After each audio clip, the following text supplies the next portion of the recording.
अजकल जिन्ने भी यंगस्टर्स ने या इवन मिडल एज के लोग ਜਿਹੜੇ ਲੋਕ ਜੌਬਸ ਕਰ ਰਹੇ ਨੇ ਉਹ ਸਾਰੇ ਡ੍ਰੀਮ ਕਰ ਰਹੇ ਨੇ ਕਿ ਉਹ ਆਪਣਾ ਇੱਕ ਸਟਾਰਟਅਪ ਸ਼ੁਰੂ ਕਰਨ, ਕੁਛ ਨਾ ਕੁਛ ਨਵਾਂ ਐਸਾ ਸੈਟਅਪ ਕਰਨ ਜਿਹੜਾ ਉਹਨਾਂ ਦਾ ਆਪਣਾ ਹੋਏ।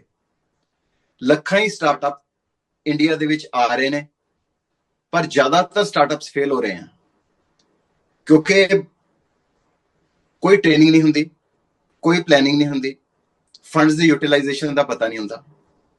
ਸਾਡੇ ਨਾਲ ਅੱਜ ਜੁੜੇ ਹੋਏ ਨੇ ਮਿਸਟਰ ਬਾਲਾ ਮੁਰਗਮ, जो कि एक्सपर्ट हैं। उन्होंने गुरु नानक देव इंजीनियरिंग कॉलेज तो इंजीनियरिंग की, कंप्यूटर इंजीनियरिंग की। उस तो बाद मास्टर्स करके आए यूनाइटेड स्टेट्स ऑफ अमेरिका तो। उन्होंने bookmytraining.com शुरू किया ते वो वेंचर काफी अच्छा गया। उस तो बाद कुछ प्रॉब्लम्स आई जिद करके कुछ उन्नीस की होया।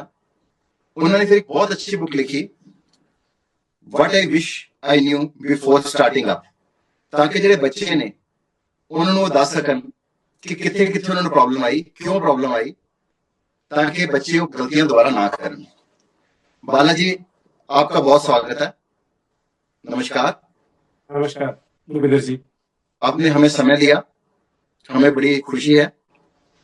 पहले मैं ये पूछना चाहूंगा कि स्टार्टअप्स बहुत ज्यादा आ रहे हैं, बेसिक फंडामेंटल्स जो हमारे यंगस्टर देख रहे हैं उनको क्या बताना चाहेंगे कि क्या क्या चीजें बेसिक सेटअप हो, उसके बाद वो सोचें कि अब स्टार्टअप हमें लॉन्च करना है as a firm, as a company, कैसे करना है, थोड़ा सा इनिशियली बताएं। Definitely, thank you Bhupendra ji. Startup बहुत आ रहे हैं आजकल, वो बहुत खुशी की बात है। हमारा तो जो इकोसिस्टम है इंडिया में काफी सपोर्टिव है कि काफी स्टार्टअप आए, और हम ये देख भी रहे हैं कि काफी लोग स्टार्टअप में अच्छा कर रहे हैं। हालांकि जो हम देख रहे हैं उसके बैक साइड में भी काफी स्टार्टअप्स हैं जो मतलब सक्सेसफुल नहीं होते, जैसे आपने बोला। लेकिन स्टार्टअप को सक्सेस करने के लिए पहले हमें थोड़ा सा रेडी होना चाहिए, ज्यादा टाइम नहीं, थोड़ा सा टाइम देना चाहिए। एक तो आपको अपना आइडिया के ऊपर थोड़ा टाइम देना चाहिए, उसको रिफाइन करने के लिए कि ये आइडिया मेरे लिए फिट है क्या, ये आइडिया अच्छी है लेकिन मेरा जो वैल्यूज है और मेरा जो पर्पस है उससे कनेक्टेड है क्या, लगाव है क्या, अलाइंड है क्या, जिसको बोलते हैं पैशनेट बोलते हैं।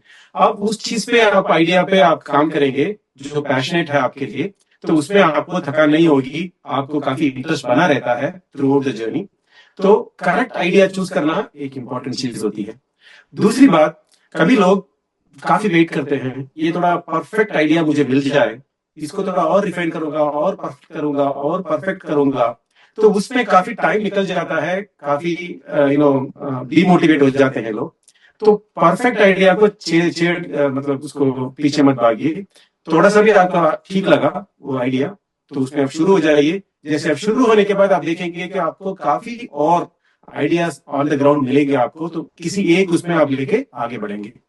तीसरा एक इंपॉर्टेंट है, ये जो मैं आइडिया कर रहा हूं, मैं खुद रेडी हूं एज अ फाउंडर। मुझे एक कंपनी चलानी है, मुझे एक स्टार्टअप करना है, लोगों को काम पे रखना है, स्टेक होल्डर से बात करना है, कस्टमर को बेचना है, काफी कुछ मुझे करना पड़ेगा। मैं रेडी हूं क्या? आइडिया बढ़िया है, आइडिया अच्छा है, मेरे को फिट हो रहा है, लेकिन मैं कितना फिट हूं इस आइडिया में।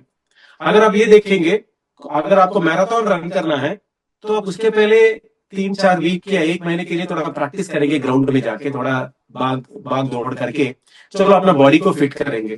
जैसे आपको ट्रेकिंग पे जाना है तो 1-2 वीक के लिए आप थोड़ा रन करके थोड़ा बॉडी को फिजिकल फिटनेस करेंगे, फिर जाएंगे रन पे।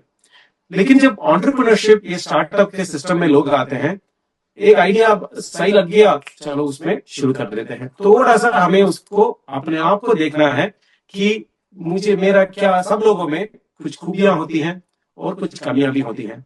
कुछ गलत नहीं है, कोई भी आदमी 100% खूबियां के साथ नहीं होता। तो अगर हमें कमियां पहले मालूम होता स्टार्टअप के पहले, जैसे फॉर एग्जांपल मेरे एक्सपीरियंस में, मैं आईटी से आया था और मैं प्रोडक्ट डेवलपमेंट सॉफ्टवेयर में मेरा अच्छा नॉलेज था, लेकिन मैंने कभी सेल्स नहीं किया हुआ था जिंदगी में। तो जब स्टार्टअप में सबको सेल करना पड़ता है, बेचना पड़ता है, आपको अपना कंपनी का इन्वेस्टर के साथ डिस्कस करना पड़ता है, क्लाइंट के साथ आपका कॉन्सेप्ट को बेचना पड़ता है। तो थोड़ा सा सेल्स ट्रेनिंग शायद मैंने लिया होता तो काफी बहुत बढ़िया होता मेरा जर्नी स्टार्टअप का। तो ठीक है। ज्यादा टाइम नहीं, हम्म, लेस देन 3 to 6 months आप थोड़ा अपने आप को प्रिपेयर करेंगे। मैंने सेल्स का एक चीज बोला, और 10-12 आइटम है जो इंपॉर्टेंट है एक एंटरप्रेन्योर के लिए, एक फाउंडर के लिए, जो मैंने लिखा है बुक में मेरा एक्सपीरियंस के बाद। वो लोग थोड़ा रेडी करेंगे, फिर शुरू करेंगे, तो सक्सेस रेट काफी ज्यादा होगी। बिल्कुल ठीक है, बहुत अच्छा आपने बोला कि सेल्स का एक्सपीरियंस होना चाहिए। पर जैसे एक न्यू कमर होता है, ही इज ए लेमैन। मान लो कोई रियल एस्टेट में काम कर रहा है, कोई म्यूजिक इंडस्ट्री में काम कर रहा है, अलग अलग इंडस्ट्री में, आईटी इंडस्ट्री में काम कर रहा है। अब मेरे को उस सिस्टम को समझने का क्या तरीका है? अब मैंने मान लो न्यूज वेब चैनल चलाया, ठीक है। अब मैंने पत्रकार लोग हैं, अलग अलग तरह के लोग हैं, तो मेरे को ये इसको सक्सेस करने के लिए या किसी हाँ। प्रोडक्ट सक्सेस करने के लिए, उसके बारे में इनिशियल मार्केट सर्वे करने के लिए क्या करना चाहिए, किन लोगों से मिलना चाहिए, कैसे करना चाहिए? तो बहुत अच्छा क्वेश्चन पूछा आपने कि जिसमें आपने स्टार्टअप किया है उसका कस्टमर्स लोग कौन है, उसका जो यूजर्स लोग कौन है, वो लोग कहाँ मिलेंगे, उनका क्या प्रॉब्लम होता है, उनका डे टू डे लाइफ कैसे होता है, किस चीज में उनको पेन महसूस होती है और किस चीज से वो लोग खुश होते हैं, उनका थोड़ा पूरा समझना काफी जरूर है। उसके हिसाब से आप अपना प्रोडक्ट या जो भी है उसको ऐसे फाइन ट्यून करेंगे जिससे कि उन लोगों को ठीक लगे। तो उसके लिए आपको हम बोलते हैं इकोसिस्टम। जो आपके कस्टमर्स का इकोसिस्टम में आप घुस जाओ, उनके साथ रहो, उनका जो सबमिट्स हो रहे हैं उसमें पार्टिसिपेट करो, भाग लो, और उन तरह के लोगों के साथ बातचीत करो। काफी मीटअप्स होती हैं एंटरप्रेन्योर्स के, काफी सबमिट होती है। जैसे अगर आप ये का स्टार्टअप कर रहे हैं तो डेफिनेटली आप जो दिल्ली में अभी ये सबमिट हुआ उसमें तो आपने शामिल हुआ होगा आपने।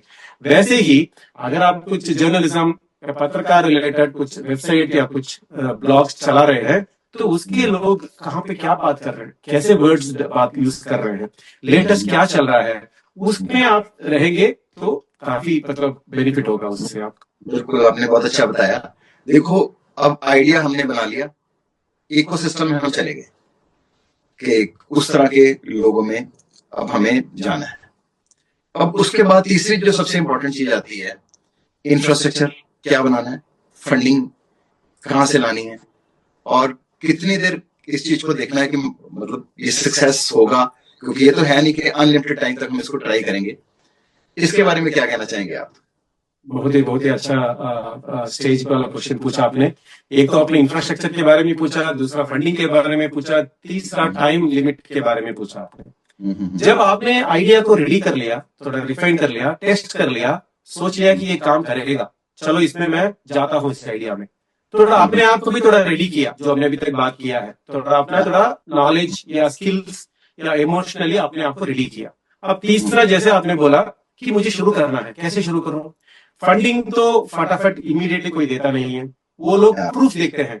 वो लोग आप थोड़ा अपने पैसे लगाओ, पहले तो आप दाव में अपना लगाएंगे तो आपको उतना कॉन्फिडेंस होगा उसके ऊपर। तो आप थोड़ा अपना थोड़ा उसको बोलते हैं हम लोग बूट स्ट्रैपिंग, जो खुद का पैसे लगा के शुरू कर देना, बड़ी लेवल पे नहीं। देखते हैं हम, हाँ, जिन कंपनी ने अपना पैसा ज्यादा लगाया होता है, जिसमें प्रमोटर का पैसा ज्यादा होता है, हाँ, तो उसमें हम इन्वेस्ट करने में ज्यादा कॉन्फिडेंस आता है। सही बात बोला आपने। हाँ, हाँ, तो वैसे ही बढ़ाएगा ही ना। हाँ, तो वैसे ही जो फंडिंग वाले भी ये देखते हैं कि आपने अपने विश्वास कितना रखा अपने आइडिया के ऊपर। तो पहले तो थोड़ा आपको पैसा लगाना है, कितना पैसा लगाऊं, तो आपको फिर टाइम लिमिट डिसाइड करना पड़ता है।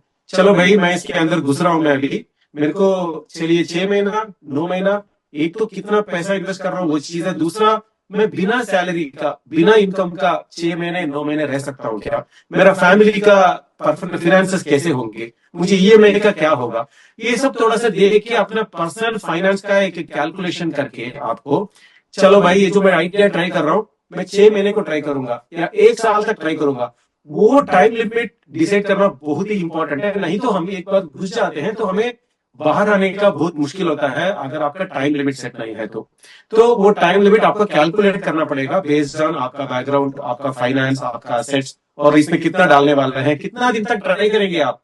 कस्टमर थोड़ा आपका अच्छा लग रहा है, दिख रहा है, चलो बढ़ रहा है, पहला मंथ में एक था, 3rd मंथ में 10 कस्टमर हैं, और 6 मंथ्स में 50 कस्टमर, तो वो ग्रेजुअली इंक्रीज हो रहा है, दिख रहा है आपको, तो अच्छा लग रहा है।